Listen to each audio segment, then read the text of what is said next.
you for joining us. We'll be discussing effective parenting.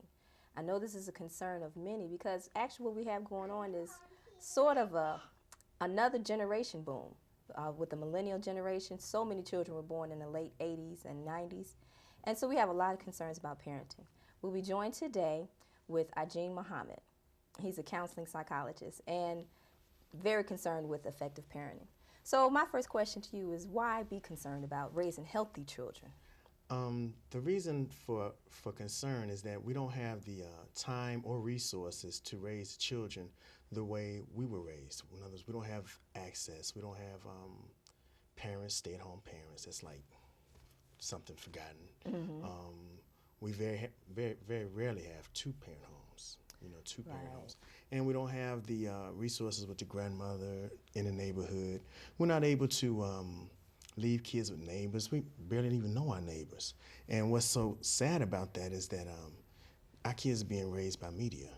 We have TV, video games. Kids are watching TV all day. Right. 24 hours of cartoons. That I didn't have that growing up. So I didn't have to undo Right. a whole lot of foolishness. My parents were just able to concentrate on raising me. Right, and so I guess the thing to think about even in that idea of effective parenting is knowing that your children don't grow up on their own. Right. It doesn't just happen. It's not a crapshoot. And Right. we like to think that we can go to the lottery one time and buy one ticket and win. We don't have that. You have to buy many tickets. And we're not going to have a lot of kids. We have one or two kids, and we're trying to make something out of them. Right. We don't have the time. We spend maybe 15, 20 minutes driving the kids to school. That's all they see of us. Then it's either homework, playtime, study, I'm tired, and we're not really bonding with our kids. We're not spending the time. So what we want to talk about in this course is ways to make more effective use of the time we do have. The time you do have. Now, what other ways can we see effective parenting as something that we really should do? I mean, because a lot of times parents will think, well, I'm a good person. They'll figure it out. But what other benefits of effective parenting? Well, first of all, it's going to help them socialize a lot better. They're going to be able to get along with teachers a lot better, and that can only go far. I mean, getting recommendations from your teachers as being a cooperative person. Give them to be able to instill confidence, because a lot of times we do spend time with our kids, but then we spend that time admonishing them, we're correcting them, and we're not doing it in a positive manner, and we're not even cognizant of what we're saying or the impact of our tone or the impact of the words we're using. A lot of times our kids will hear us slam a whole race. Black people this is, Puerto Ricans this, Hispanics this, lazy this. And so kids, they look and they say, well, my skin is dark, so am I lazy or am I a crackhead or am I this? In other words, they don't grow up with a positive image. If we're more cognizant of what we're saying, so the few minutes that we do have with our kids are put to good use rather than trying to undo what I said last night, man. Right, and then the other thing to think about, we really aren't going to have their undivided attention long, so we're going to have to send them out into the world, Right.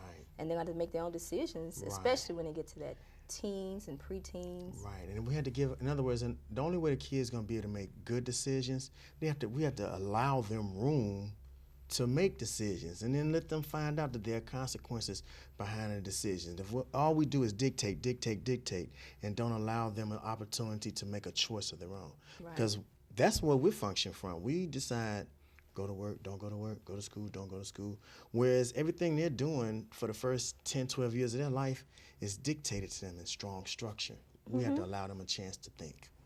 Right, and I think it's both, because I've heard this phrase a lot. Parents are supposed to give their children foundations and wings. And that's right. And the purpose Roots of the, and wings. Roots and wings. The purpose of those strong roots is that so when they do branch out into society, if things aren't stable for them, they can always return to their roots. But they have to love the roots they came from. Right. If they're ashamed of their roots, if they're ashamed, well, I grew up poor, I grew up in this neighborhood, or I grew up my mother and father drinking and arguing all the time. They have to feel good about where they come from. And then that'll make them want to come back when they branch out and see, oh, there's nothing out there for me. I need to go back. And then the wings, like you said, to be able to make decisions To be able and to make have that decisions. confidence. To have confidence so and on. step out on your own. But you have to have a healthy self-esteem to go with that. So, okay, that brings us to, what are the characteristics the ideal characteristics of a child, you know? I think that's kind of like it should be sort of on an individual basis, because basically all we want our children to be able to do is be able to socialize with one another and manipulate resources. In other words, get out there, find an education, whatever that education may be, whether it's college education, whether it's vocational, whether it's exploiting their entrepreneurial spirits. In other words, we don't have to pigeonhole our kids and say, oh, go to school so you can get a good job. Be a doctor like be whoever, a doctor. yeah. You know what I'm saying? Be a doctor like somebody on TV, because a lot of times we don't have those role models. So we don't have those role models. We have to find something a little more concrete for them to hold on to. So if we can teach the kids to go out there and at least have confidence to try. Right. Don't say, I don't like math, I can't do math, I didn't know anybody that was good in math. In other words, give them confidence, and that starts with healthy self-esteem. So now this whole time that they are children, I mean, it's kind of the longest of any creation. Right. This whole period of childhood is kind of the longest. I mean, compared to other animals. Right, compared to other animals. What are the goals of this long period of childhood? If we can let our children know that they're loved, first of all. Okay. Because they have to walk out feeling like no matter what happens to me out there, I have a solid place I can go home to and be nurtured. They don't need to come home feeling afraid. They need to come home feeling like they're going to be neglected. Like, okay, so mama got some food in the microwave for me. I'm going to take that out. I'm going to go downstairs. I'm going to watch a little TV. I'm going to do homework. Then when she comes home, I'll show her my homework. And then when my daddy comes home a little bit later, maybe, they need to know that there's some solid structure. This time period is learning trust. Learning trust and actually learning resourcefulness. Resourcefulness and being able to, if we can emulate a nice role model for them. Having good models. A strong because the first relationship they see is that between the parents. Right. And so even if they're not together, it still need to be healthy. And they're not going to be able to go to school to learn how to be the perfect spouse or the perfect parent. Right. So they have to learn. These are things they have to learn watching the parents. Right. And so you have to realize you're always on camera. Yeah, that childhood time is a big soaking up. Right. Soaking up habits, soaking up model behavior. Model behavior. And those kind of things. And actually self-pride. Right. So that's another point I want to talk about is now we live in the population is diverse, but it's still so much ethnic politics and, identity politics back and forth. So how do we promote a sense of pride in who your background is without it slamming another background? And you know what? That's a beautiful point because we're not in competition. Right. We're not in competition with one, and our history is no richer than the next person's history. But we do need to know our history. First point. First, we need to know our history. If we know our history, then we'll feel a sense of accomplishment. We feel like, okay, I can do this too. I come from good stock. I come from good stock. I could take this a little further. But if you don't know where the first step is, you're not going to make it to the second and third step. We need to know where that's at. And, I really believe the last couple of generations have dropped the ball, parents have dropped the ball on that. Because the parents I came from, we had to read J.A. Rogers. Right. We did a lot of studying about our history as Africans, as African Americans. And I know what it did for me. It just gave me a belief that I'm connected to some greatness. There you go. And that connectiveness to not just to the people in the house. Right. You connected to people in the neighborhood. Then you also realize you're connected to your past. And the Creator. And that you have and to the Creator, and realize that you have a strong chance to impact the future. Right. So if you don't realize that you had a past, you're not going to even attempt to deal with the future. You're having too much a problem dealing with today. Right. Because we're going to need some discipline. We're going to need to be able to resist instant gratification. Oh, yes. Because that's something that our parents, well, maybe our parents didn't, but the parents of today are after this dream. They're after the cars. They're after the nice home, and the clothes. The great big home, and they're after the clothes, but they're not showing attention to the kids. And this time, this reason why we have this 12 to 18 years to raise these kids is to show them how to be good parents. Because there's life after 18. Yeah. Now, how they spend their life depends on how well we did a job raising the first kids. And you think about that too. It's like every time someone goes to counseling, right? What's the first set of questions you ask them is about their childhood. It's about their childhood and their past. Because if that's shaky and if I can't work with anything there, I have nothing to work with. I need to know how you interpreted your past. Even though your past may have been interpreted by others as healthy and I gave him and everything. I gave them everything and I Right. showered them with this. Okay, but how that was received and that child's perception of it is what I'm going to be dealing with.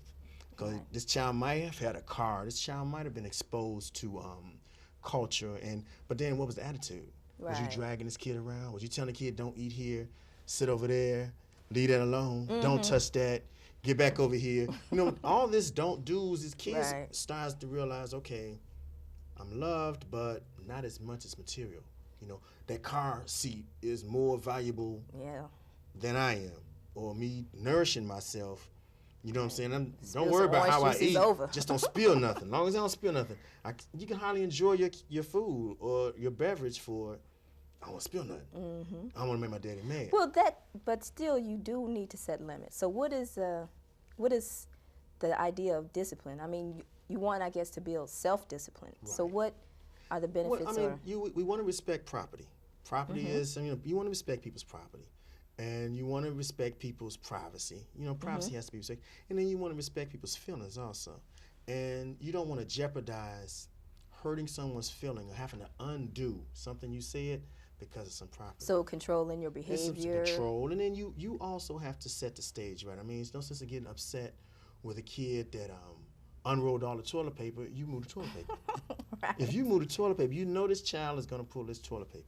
Now, because you forgot to move the toilet paper, Right. don't get upset with the child, because that's doing what a child's going to do. Right. Children are going to play with the So, toilet how paper. do we know a child with discipline? I mean, what are some of the characteristics of a child with discipline? A child that's disciplined is going to, first of all, require less supervision.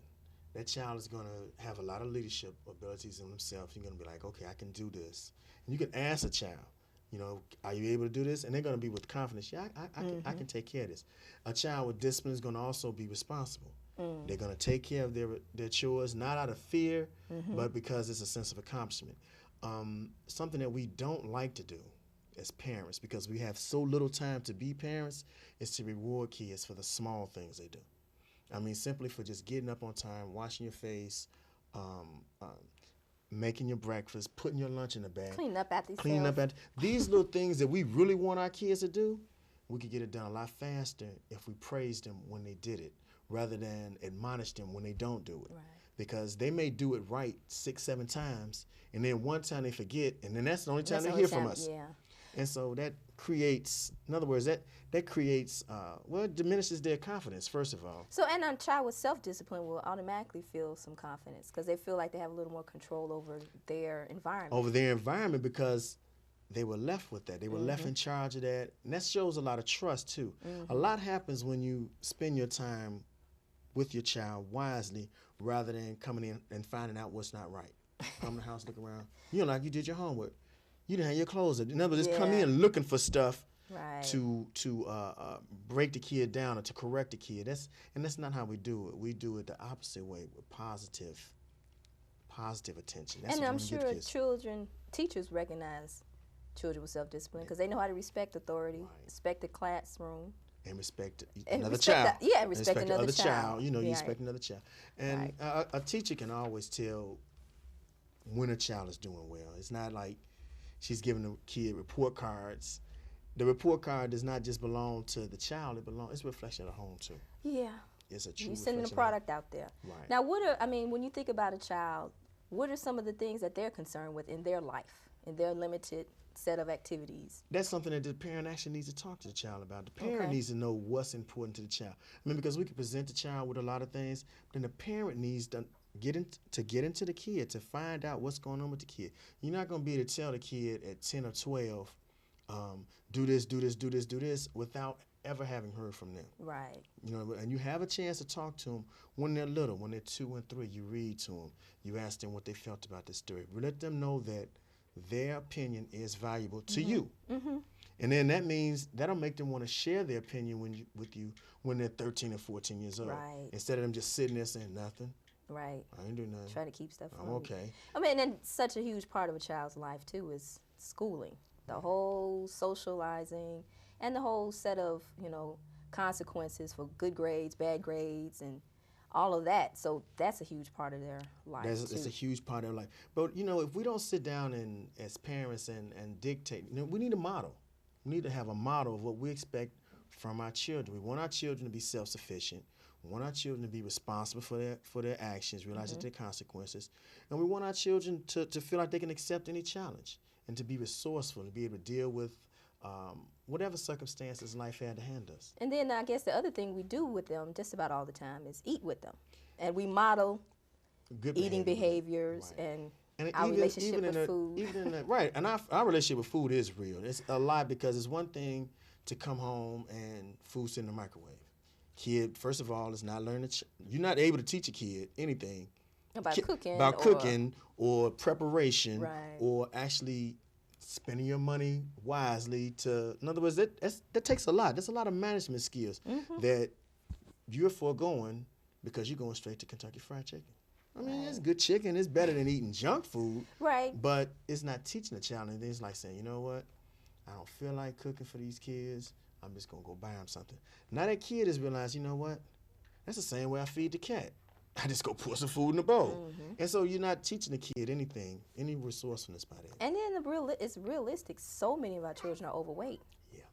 It's ridiculous. I think it's something like 2/3 of the children are to overweight. even take it even further, when we have this oral fixation where we just have to have something good going down our throat all the time, because good habits versus bad habits, they only get worse. You know, if you're used to drinking soda pop and Kool-Aid versus water, juice, and milk, then and for instant gratification, then it's just as easy to now you're into alcohol and other drugs. Right. Because you want something that makes you feel good. And don't think about the or whole even a little self. guilt right away. You just dealing with what feels good, not worrying about taking care of my whole body. My body needs more than pop. Right. My body Right. needs more. You have to be conscious of what you're doing. So what can parents do? I mean, there's an idea that, you have bad kids and good kids, and they come to us like that. Parents really need to realize that they have more say-so, more power, more authority than just watching these kids turn bad. You can interject at any time. At any point in time, you can stop the tape, rewind, and re-record. It's up to you to take charge. But now if you get so caught up in material things, you get so caught up in socializing and not realizing what's really important is that you raise this child to be self-sufficient. Because in the ultimate, in the long run, how good a job you did with that kid is going to dictate how well that child does raising you when you're old. Yeah, we're going to have to depend on them eventually. You're going to have to depend on these kids eventually. So now if you spend your first 18 years of that child's life ignoring them or making them second, kids know where they rank at in your life. There's some favors that a kid won't ask this parent. I ain't supposed to be asking him. I always come after. Yeah, I'll blank. ask the other one, right? Yeah. So I know I can't. I had to ask after football, or I have to ask before a bowling league. Right. I have to squeeze in because my priorities.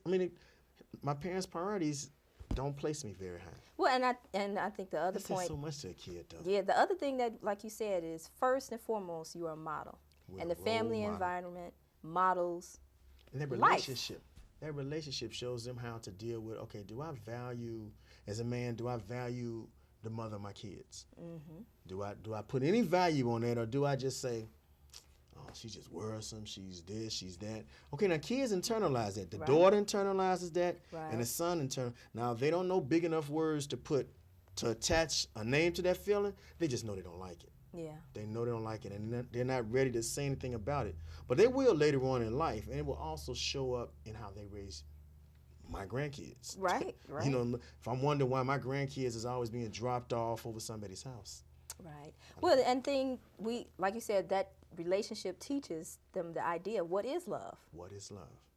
And love, and the thing is, they need to realize that love is unconditional. We don't love this child more than the other child because she gets all A's, and he's C and D. That child getting C and D may be a musical genius. That child getting C and D's may have art. That child may have mechanical skills, or actually be only able to do one thing, which he might just be an excellent architect, but then can't write. Right. Can't articulate himself on paper. So we shouldn't admonish our kids as bad kids because they're not doing well at this particular time in school. We need to find out what is the problem and spend time with our kids. So I guess to kind of wrap up what we're talking about is just to remind parents that they are models for every important facet of life. Teaching the children love and understanding, Right. teaching them good habits, Teach them how in to relate school, with one another. and and treating themselves. Right. And I mean, a sense of responsibility too, because kids know when you overindulge. Right. They may not say it. Right. Daddy sure spend a lot of time at the horse track. Very little time with me. Right. Whole lot of time at the horse or in the basement. You could even be in the house, but he's in the basement and we all upstairs. See, that's saying something to that kid. Yeah. And that kid is going to act out one way or another. And a kid would rather get negative attention than no attention. Right. So, yeah, you came into the school fussing and hollering, but at least you took off work. At least I made you miss bowling. Yeah. And they're not saying that, Yeah. but they want that attention. So it's a lot easier for us to reward them with hugs and attention for doing simple good things. And always remembering that we're modeling. We're always models. We're modeling the ideal man, the ideal woman, Right. the ideal worker, Right. the ideal community person. All of that. Because we need strong communities because, first of all, I can't watch my child all the time. Right. I can't watch my child. I need to be able to know that I can send my kid in the neighborhood and he not be afraid. I mean, he's not afraid to go across the street because there's 10 boys over there playing basketball. Okay, if I had a part in raising those 10 boys, one of those boys is going to look out for my little guy. Right. You know, so we need to realize we're not in this world alone. And we're modeling that for them. We're modeling that. Well, give me some examples because I know I have a toddler. Mm-hmm. And it seems like every new word there's so many new words coming. Mm-hmm. So I am very cognizant of everything I do in front of her, even what I watch on TV. Right, right. And I don't want to forget that when she's 9 and 10, that every little thing I do, how I talk on the phone to people or. Right. And then, I mean, even how you talk to even to bill collectors. Kids are hearing all of this. Right. They're hearing all this in your tone. I mean, even when we're driving, we think, okay, well, she's listening to the radio. No, she's actually watching you. And if cussing at drivers. If you cussing at drivers or if you look tense when you sit in the car because just the idea of running late. In other words, kids learn, okay, well, I don't need to rush. I just run late like Mommy always did. My mama always ran late. We always were up. And that's tension in their car. Yeah. And kids can't verbalize what they feel, but they feel your tension and they're absorbing it. They're absorbing it. My children, I never told them a whole lot about the police, but they can sense my healthy respect for the police. As soon as the police comes by, one is telling the other one, sit up straight, put your seatbelt on, do this, do this. I never told them to do that. But they felt my sense of tension, like, I better my plates right, I got on my tags, or am I speeding, you know. They feel this. And so we have to realize that at all times the camera is on. All times. Camera is on. And so when you get ready to ask this child, well, son, don't run that light, or son, don't do, he's thinking to himself, you always did that. Right. And then that analogy you just made is we're always on camera because people are so quick to blame TV, blame the media. Right. But you're on the camera. You're the one actually on camera, you know, because the only reason why they're watching TV, right. The only reason why they're watching TV or listening to the radio is because you're not saying anything they want to hear, or you're not showing them something they need to see. Because a kid would much rather look at something close to home than try to identify with something outside the home. But if what's going on at home is not nurturing or healthy, they're going to seek outside. They're going to look outside because they want this. They want something to connect to. And if you're just putting up this wall like, you a kid, stay in a kid's place, then they can't attach to you. Right. When it needs to be the opposite. We need to be like engaging our kids, letting our kids know that, okay, yeah, I have to go to work, but I'm bringing resources back for us to enjoy. Right. Let them know that, you know, I would love to be with you all day, but I have things I have to go do. But when I come in the house, and then they'll I'm know glad too to that see you. They have an obligation when it's time for school. And when we go to work, we don't need to go to work letting our kids know that we dread this, right? We're upset about this, right. Because the way you view work, pretty soon they'll be viewing school the same way. If you dread going to work or you complain about work, they're going to find something wrong with their teacher so they can complain about it because they want to do what you do. Right. So as much as we realize, you know, we think we're setting a good example for our kids. It's not so much the lessons that you wrote out for them or the rules that Right, but you might what have you these 10, do. what you do. Those 10 rules you have for the house: clean up behind yourself, flush toilet, put the toilet seat down, all those little rules, all those are nice rules, but they're watching you. Your attitude about your boss, you come home complaining about your boss, it's just a matter of time before they come home complaining about their teacher. I just don't like them.